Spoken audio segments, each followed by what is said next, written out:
It's open enrollment time again. If you're looking for a new insurance plan, maybe you're looking for a new pharmacy. At Heritage Pharmacy, we pride ourselves on knowing your name and greeting you with a friendly smile. Stop by and see us today. Let us treat you like family.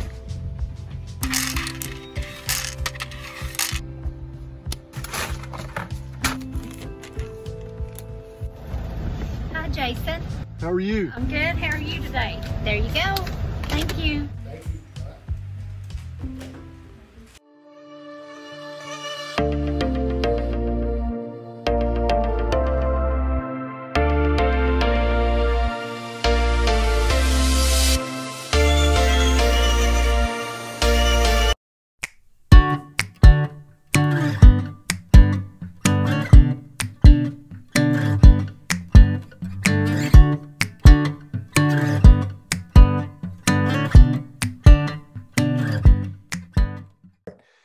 So welcome to the EKYTT Tournament Trail Podcast. My name is Jason Kenner. I'm your host. This is our fourth episode. We had intentions of having an episode, Tim, for going on about 2 weeks now, but weather, and we've had a flood, we've had an ice storm, we've had a little bit of everything. So we've had to cancel and put off, but we're finally back. We're anxious to talk about fishing. This is the first week of the EKYTT Tournament Trail season. Our first event actually got canceled down at Yatesville because the water was in the parking lot. This week we're going to South Holston. I've never been to South Holston personally, so we're excited to get down there and test the waters. But the one thing I want to remind you, first of all, Jack's Custom Jigs is our sponsor for our giveaway this week. Jack's out in Blaine, Kentucky, does some great work. Spinner baits, jigs. You can find him on Facebook. Be sure to like his page. He does some great work. Got a lot of local guys doing a ton of great work. But if you want to be entered in that giveaway this week, just tag a couple friends in the comments, share the post, and you'll be automatically entered to win that tackle package from Jack's Custom Jigs. But like I said, this week we've got South Holston coming up, and I'm anxious to hear from these three guys that we've got on tonight to talk a little bass fishing. It's getting that time of year. I know Tim and Nick, you guys fished last weekend, but before we get there, let's just go around the room and make introductions real quick. We'll start with you, Tim. I'm Tim McDonald. I've been bass fishing too many years. My age is starting to show it a little bit, but I got to thinking about it when Jason asked me to be on the podcast, how long ago it was that I started out with BASS back in '89. In the spring of '90, I actually finished ninth in a BASS event, and I was hooked from that time on. I started out in second, got worse every day, but I was up against some awful big sticks down there in Edward Geddes and the boys that we were on Gunnersville. And I had 27 pounds the first day. I was 7 pounds behind. I was in second place. Wow. So, and then my dad, I fished up till 94, 95. My dad had to have open heart surgery. So that kind of put me on the sidelines until he passed away in '02. And I went back out on the FLW tour and fished up until 18 when I had to have open heart surgery. And I haven't really gone back to the major tour, and not sure that I will. I think I'll fish maybe some Toyotas and some opens, but I'm not sure that I'll go back out there and try to travel with it. It's grueling at best to say. So it's a tough life out there if you're on the road all the time. And, you have to make a lot of sacrifices, and a lot of people say it's a young man's game, but you can see Rick Clun and Paul Ice and some of the boys that have stayed out there. There is some longevity there if you keep your body in good shape and focus. So, but that's where I've been, and I live in Paintsville, Kentucky now. That's where I was born and raised in Whitewood, Virginia. Ended up in following the coal business with my father, and ended up wearing natural gas pipeline business and a bunch of real estate stuff. So, Well, I know this, and I'll say this about you, Tim. As far as a community supporter, our sons play basketball together, probably baseball together, a lot of other things in the future, probably. But Tim's as good as it gets when it comes to, somebody you can count on in the community. Him and Jenny both. Working concessions, whatever it takes to get the job done. So, you just can't say enough about, solid volunteers in the community, because it's hard to find people like you, Tim. But well, I appreciate that. I want to tell you a good story about Tim McDonald. When I grew up as a kid in Paintsville, of course, I'm a BASS guy. Ray Scott hooked me on fishing, like, many people from my generation, I guess. But, I grew up and Kash, you probably relate to this story. Tim McDonald was the guy that won the BP tournament every year. You could fish, but you were fishing for second because Tim was going to win. And I'm just saying, like, that's what I remember of you, Tim, as a kid, and you've been an inspiration to a lot of kids in that way. Well, it's nice of you to say so, Jason, but there was still a lot of good sticks that I was trying to fish against. But what I learned out there on tour, I was lucky enough to draw Shaw Grigsby and Guido and some of the guys that were extremely good sight fishermen early on. So I learned about sight fishing, and I was able to take that to Paintsville Lake, whereas, back during those days, very difficult to catch a keeper. So, yes, sir. Yes, sir. Well, Nick, go ahead. I'm Nick Ratliff. I was pretty much born and raised in E-Town, Kentucky. My grandparents owned R&W Marine in E-Town from a really young age, so I've been in a bass boat since I was like old enough to be put in one. Probably shouldn't have been in one. I don't think they made life jackets that small when I was starting to get put in a boat. But always been around the industry. We did a lot of bass fishing. Didn't really do a lot of tournament fishing until I got to be like 13 or 14. Family friend John Lance, he was into tournaments, and he kind of said, you need to be fishing tournaments. I know you're fishing all the time. We had a place at Kentucky Lake. We'd go down there every weekend. And so that's kind of how the tournament thing started. And then him and I fished team tournaments together for 2 or 3 years. Got our butts whooped a bunch, won a little bit here and there. And then the high school fishing stuff started when I was, I think, a sophomore in high school. Fished in high school, fished the state championship every year that I could when I was in high school. My senior year did well in it, and kind of started getting recruited to go to Campbellsville for college fishing. And I'd always planned to go to Murray State. We had a place at Kentucky Lake. It was 4 hours away. It was so much better than our lakes. That's where I always wanted to be, and it coincided with God's plan that Kentucky Lake started kind of going down the drain, and all this stuff happened with college fishing growing. And the next thing I knew, I was getting recruited to go to Campbellsville, and it was only about 45 minutes from the house. So I could commute from the house, stay and work and fish there. So I took the college fishing route, struggled a little bit my first year, honestly. And then it kind of lit a fire under me after struggling. My freshman year, the national championship we hosted, it was on Green River, and then the bracket was on Kentucky Lake to make the classic.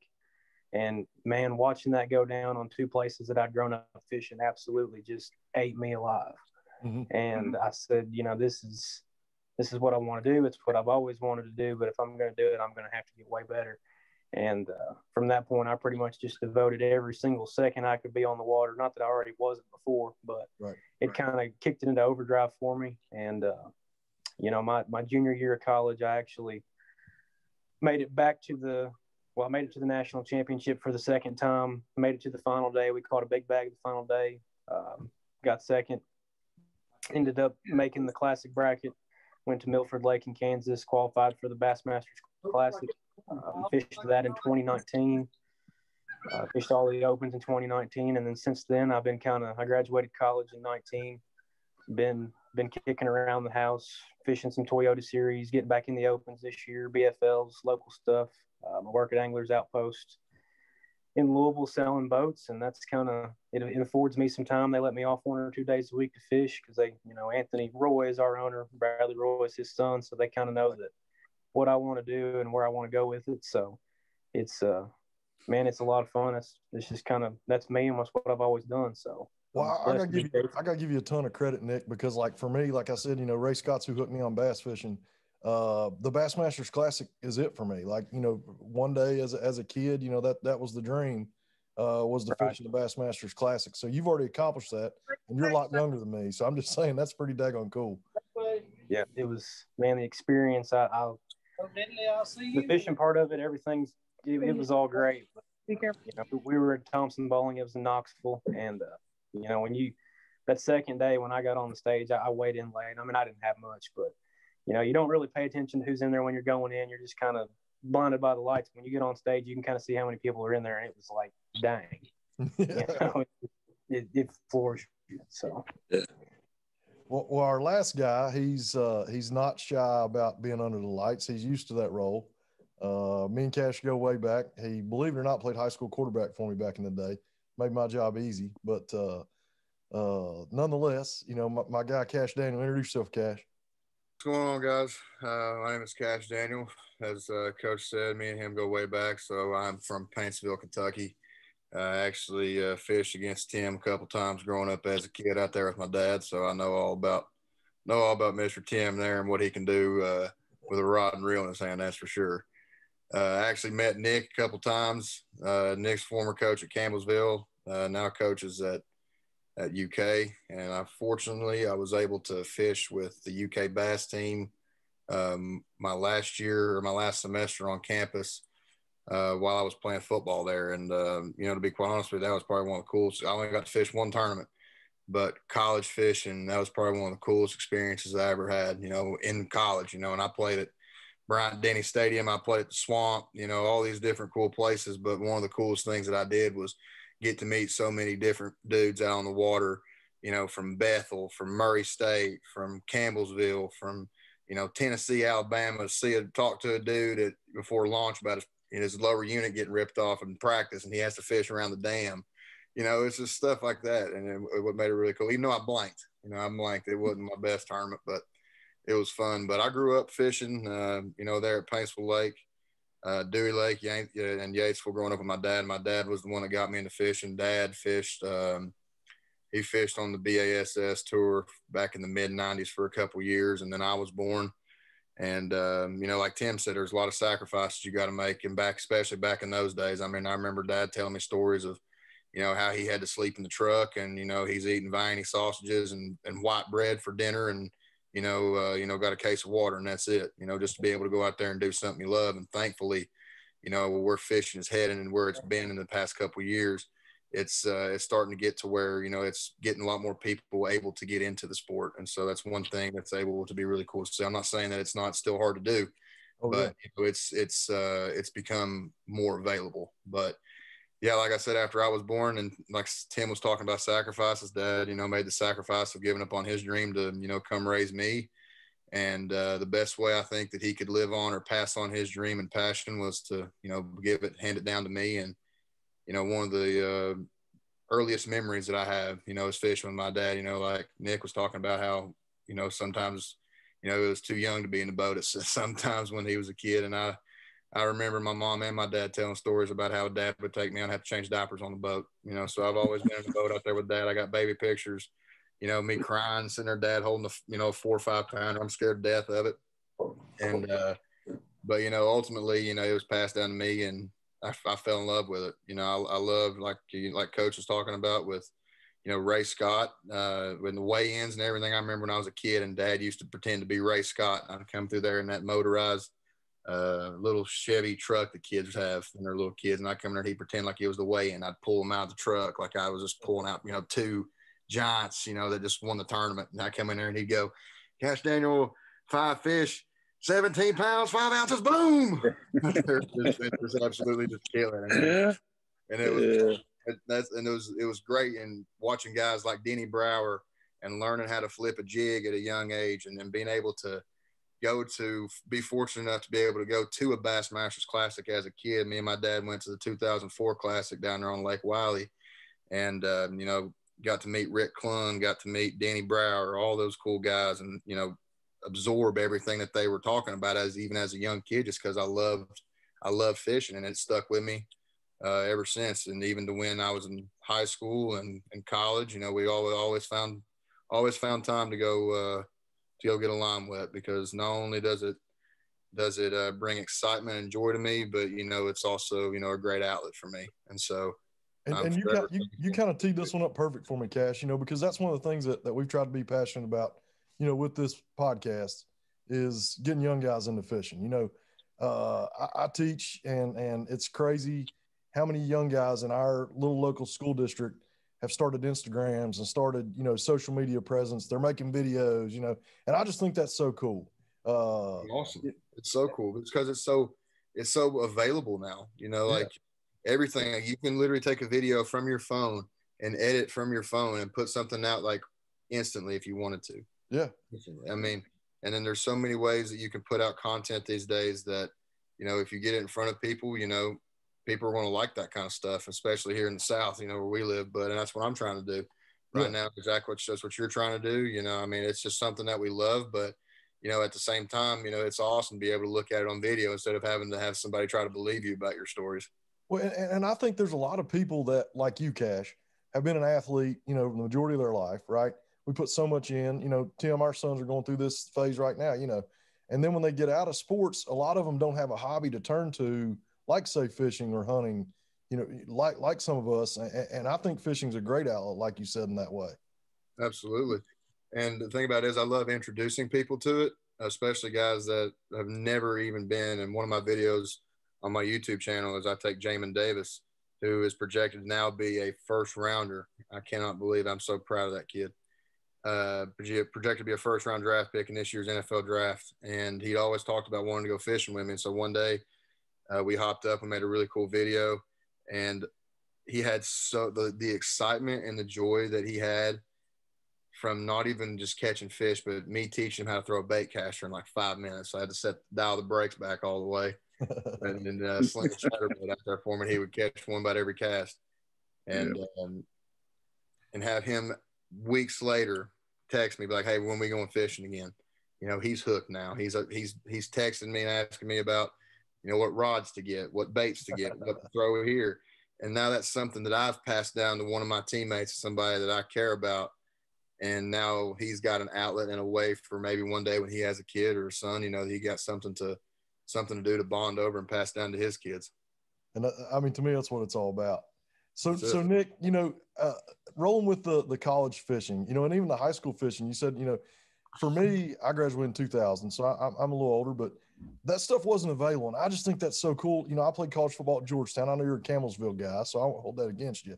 Back in the day, that was the rivalry, Georgetown and Campbellsville. And one of the things for me that I think is so cool is, like, Bethel's an NAI school. There's a lot of NAI schools that we played against that have the best fishing teams. Heck, Georgetown had a good fishing team. That's where Huff fished, right? Yeah, I think Huff fished there, and so did John Hunter. Okay, I didn't know John Hunter's a Georgetown guy. Yeah, not good, sir. That's cool. But Nick, that's one of the things I want to talk about, with you. Like, young kids these days, let's say, a 14, 15-year-old kid, he decides he wants to get into bass fishing. That's what he loves to do. He caught his first 5-pounder. He's hooked like the rest of us. What advice would you give him? And how would you go about, trying to get started? Man, my biggest thing, and I've said this, spoke at a lot of different stuff and said this, but spend as much time fishing as you can. I don't care if it's a creek, pond, little lake by your house, wherever it is, the sponsor side of stuff, the business side of fishing, all that's great, but there's no need in worrying about that. Even when you get into high school and get on a high school team, and really and truly, even when you start getting into college fishing, there's just, you can gain so much more by just spending as much time on the water as you can. Heck, we've got a little creek here by the house that's got smallmouth in it, and I remember riding my bike over there, and that's where I learned to fish current, and I started a lot of my first tournament fishing experiences were on the Ohio River. My dad he's been a contractor my whole life, and he would be like, okay, I'm going to drop you off at this tournament. He'd sign the waivers. I'd go out there in a 17-foot John boat. You can't leave this one creek. This is where you're staying all day. You're not going out on the main river. And, man, I'd get my money took. But then, the more I did it, the better I got at it. And it got to where I was starting to win some money, being 16, starting to drive, showing up to tournaments in a little John boat. It just – a lot of times with the way the industry's going, I feel like there's an emphasis on sponsors, and everybody thinks there's got to be sponsors. And, spend your time on the water is the number one thing that I would tell younger kids getting into it. And, just enjoy it. There's a lot of times I see, like when I go to high school weigh-ins and stuff, and I've been guilty of it. We've all got a competitive side, and, you're upset if you don't catch them, anything like that. But, man, if you're not winning, you're learning. And that's one of the biggest things about tournament fishing is you're going to get beat a whole heck of a lot more than you're going to win. But, if you can use that to your advantage and use it to fuel your fire, that's one of the biggest things that I try to harp on when I'm, when I do talk to high schoolers and go to high school tournaments, things of that nature. So, Tim, I know, you've got more experience than all three of us combined, but if you were going to look at a young guy and a young guy comes up to Tim McDonald and he says, hey, I want to get into bass fishing like you. What advice would you give them, Tim? Well, it's Nick said it. You got to spend your time on the water. You got to understand the sport and what you're trying to achieve out there. And it's not, you got to get the money part out of your mind, that you're just going to go out there and catch them every trip and you're going to win a lot of money and everything's going to be hunky-dory, because it's tough out there day in and day out to figure out fish in all weather conditions and water levels and water clarity. I mean, it's a tough sport, but it's truly the part for me that makes it enjoyable is trying to figure it out. If it was simple and you could go do one thing every time and catch them every time, it would get old to all of us. So it's, I'm 61 years old, and Nick sent me right back to the internet and trying to figure out more about forward-looking sonar and what I'm missing and how I'm not getting it done on the deeper structure fish. And, that's what's exciting to me, and just all aspects of the sport. Your equipment is tools like any job that we go at, and you have to learn how to use all of your equipment and focus on being good with casting, good with the knowledge of how to tie knots and in every aspect of the sport. And once you master that and spend the time on the water doing it, then you can worry about being competitive enough to hopefully win some tournaments and to get a sponsor that would look at you. But I can tell you about the sponsor side. You have to work on your social skills. You have to be able to talk to people, look them in the eye, and carry on an intelligent conversation, or you can forget it. I watched some of the best fishermen in this country that could catch fish at any time, but could not make a living out there fishing because they could not talk to people. They weren't able to communicate, sell product for someone. And that's what sponsors are looking for if you head that direction and you're just worried about the money aspect of the sport. But you got to have fun, like Nick's saying. You got to have fun with the sport. If you don't enjoy it and enjoy the days when you don't catch them and try to figure out why you didn't, then you better go do something else. And Nick and Kash, you guys probably both hop in with me here on this one. And Tim, I'm sure you'll agree as well. But, now with social media, it's like it's evolved in that way, as well, where the content is so valuable. If you can go out and create fishing content, get it to companies, I got the LearNet shirt on, but, LearNet's hooking me up this year just for content, Yes. So Kash, you and Nick, just got to jump in there and, tell us a little bit about, if somebody's wanting to be a professional fisherman, how do you feel like that helps them build their brand, I guess is the best way to ask it.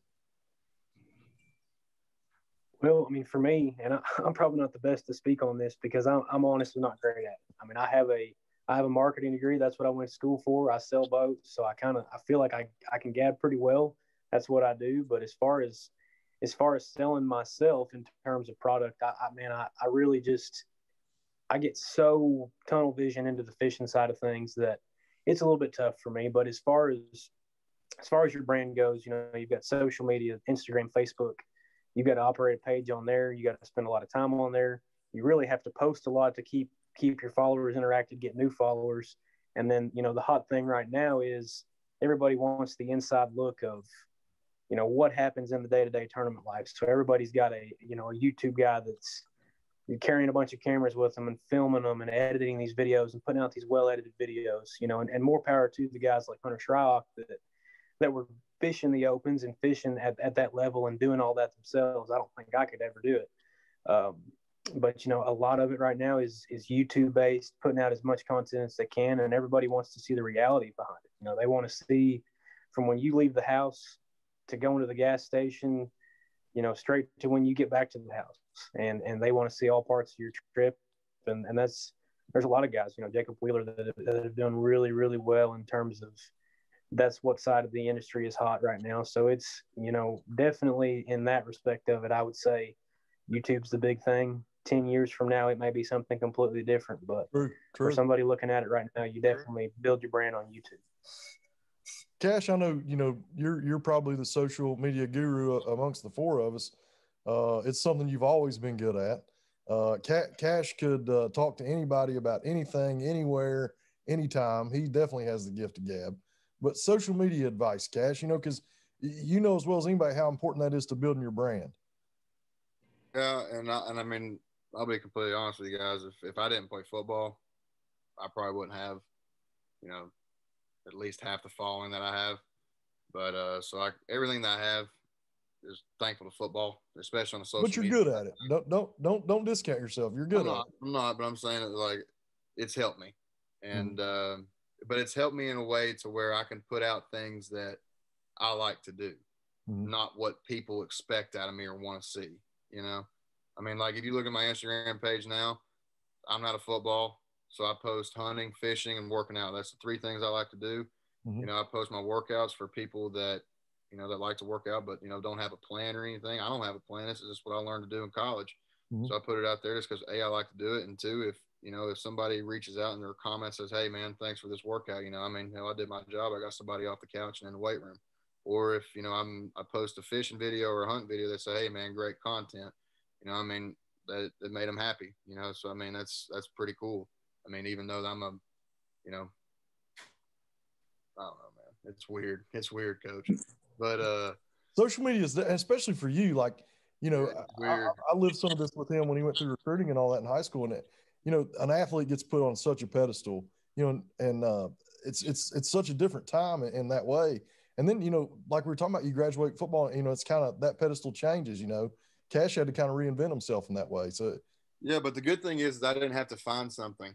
Right. I already had something. That's hunting, fishing, and working out. But yeah, the way you build today's day in social media is honestly being as authentic as you possibly can. I agree. I tell this people all the time, like if they have advice on a podcast, if they have advice on this, and I'm like, listen, people are sick and tired of seeing network-like product. Like they're sick and tired of, all suit and tie, all clean cut, this and that, because they or how people interact, because they realize that in the real world, people don't interact that way. People don't talk that way. People don't do this and that. So as the more authentic you can be with people, and absolutely just hitting that effort button. There's a lot of people that are worried about what other people are going to think. I agree with that. Who cares, dude? Especially on the video side. Yeah, who cares? Who cares? Yeah. As long as you're putting stuff out, like, and I've had to battle with this. Like, I mean, cause shit, I like to be liked, but at the end of the day, who cares? I'm not going to meet at least 1% of those people that are saying, "Oh, F this dude," or he's a joke, this and that. I'm not going to ever meet him. So what's the point? What's the point of me getting tore up over? Just do something that I love. If they like it, great. If they don't, screw them. And that's the other side of it. When you put yourself out there in these days, there's some backwash. There's those haters, Yeah, somebody's. I mean, hating's cool now, but I mean, who cares? I mean, LeBron James has people that hate on him. That's right. He's the greatest basketball player in the world. So I mean, who cares? If LeBron James has haters, you can have haters on making videos, doing something that you love. So before I get him fired up, Tim, we're going to jump ship. Let's talk a little South Holston. I know. Hey, believe me, I know. It's nothing like I can get Kash fired up just like somebody cutting him off, Hey, I got video proof of you. Yeah, that video needs to stay in the archives. Yeah. But South Holston, I'm like Nick. South Holston's a lake that I have spent zero time on, but my son TJ fished some BFLs over there, and it has a tremendous population of big fish in it, and especially big smallmouth.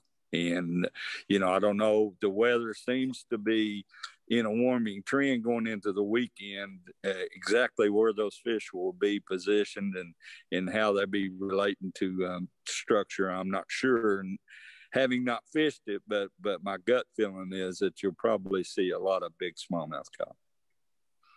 Nick, how you feel about South Holston? I know you said you hadn't been on there much either, but no, I've not been there. And as with any Highland reservoir, to me, it's dependent on the water clarity, and the water temperature. If they've had some of the rain that we've had, and there's some dirty water in that lake with as many big fishes in it that don't see dirty water normally, at some point they're going to pop up and they're going to start biting. And, it's just going to be easy fishing pretty much. That's the best way you can put it. I mean, they're going to be biting a blade, they're going to be biting a crankbait, and that's going to be pretty much all you have to do is cover water. Now, if it's if it's still a little bit colder or if it's real clear, in my opinion, it's obviously no secret. I like to throw an A-rig. I like to throw a jerkbait. It's two of my favorite things in the whole world. That's what I'd be looking for, especially with the smallmouth population that's in there. Them big smallmouth, they love an A-rig and they love a jerkbait. So that's probably what I would be doing. If that water gets 52, 54, I kind of start getting away from that real hard pre-spawn stuff. And I'll actually, in that real clear water, I like to pick up a big swim bait or a big glide bait, especially if I'm practicing, just to see what's there. And then, tournament time, you can figure out how to catch those fish once you find them. But I've seen some unreal things in some of those clear lakes right before they get really to thinking about spawning with, a 6 or 8 inch swim bait. Yep. I'm ready to go tomorrow. Now, if Kenner wins, we know, and if he fails a polygraph, we know where he got the information from. Yeah. Well, you can bet that there will be an A-rig on my deck, Cash. You know that. I know there is. We could be fishing Gunnersville or Paint Creek and be bringing A-rig. Hey, there's probably 2 out there on it right now. True. So Cash, let's hear your advice. You're going to South Holston now. He's not throwing any of the things that we've mentioned so far. I can promise you that. Hey, crankbait and a jig. I've been to Del Hollow down on Nick's home lake there where he's been killing them. And we went there in the summertime, and I've never fished before, but the one thing we did get bit on was finding small rock points with a blade. So I mean, lakes like that. I've never even heard of South Holston, to be quite honest with you. So, I'll be honest, I've just been doing a little research, and, what Nick was saying kind of got me, because I saw a 9-pound or 8-pound, 10-ounce smallmouth, 9-pound smallmouth. They were all around 2009-ish, 2010-ish. But, I mean, guys, if there's a 10-pound smallmouth, hey, you got my attention. I'm that guy that can fish all weekend with the glide bait, don't take one bite. I'm good. My buddy that I traveled with in the Opens, he's caught one almost 8 out of there, a brown fish. Wow. They're in there. Well, I'm down to less than a minute here, but we got everything we wanted to talk about. I want to give one more quick shout out to Jack's Custom Jigs. He sponsored our giveaway tonight. Remember to tag 2 friends down in the comments. He's going to hook you up with this great tackle pack. We'll send it out to you free of charge, cost you nothing. Tag 2 friends, share the post. Also want to remind everybody this week's our first event for the East Kentucky Tournament Trail on South Holston. The way Brian does the rules, which I like, keeps guys like Nick from showing up down there on Cumberland and whooping our tail. But you got to have your entry form in before this event. You can't join mid-season. So make sure you get those entry forms in. You can find all that information on the Facebook page. I just want to give a huge thank you to these guys for hopping on here with me tonight, trusting me with their time, and just appreciate your advice, guys. Thank you so much. Thank you, Jason. Thank you. It was fun. Enjoyed it, guys. Just continuing to grow the sport, guys. So, give all these guys a follow along their fishing adventures. And, guys, we'll catch you again on here hopefully soon. Sure. Thank you, Eddie. See ya.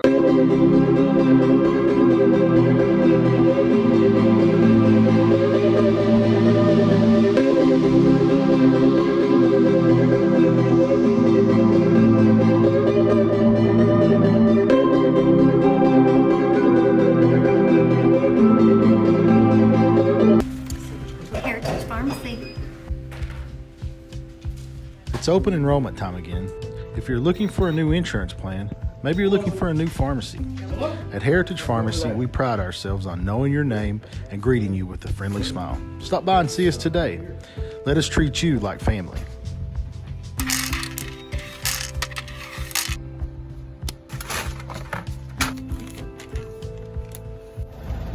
Hi, Jason.